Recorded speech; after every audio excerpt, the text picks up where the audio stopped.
Rain hammered the attic window as Evelyn's fingers hovered above the ancient typewriter she'd found at the estate sale. The keys clicked beneath her touch, almost guiding her hands. She typed. A shadow slithered across the floor. The bulb flickered violently. Something dark and formless crept beneath her desk. She froze, heart pounding in her chest. Panicked, she deleted the line. The shadow vanished instantly.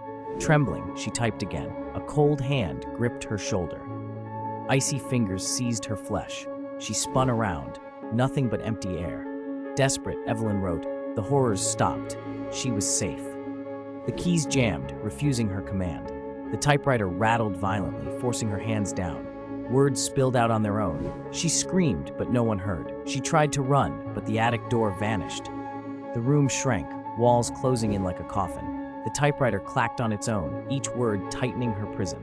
She vanished, leaving only the echo of her terror. The final period bled across the page. The attic fell silent. Days later, when her sister found the typewriter, a fresh page waited, blank, except for the chilling words, "Your turn."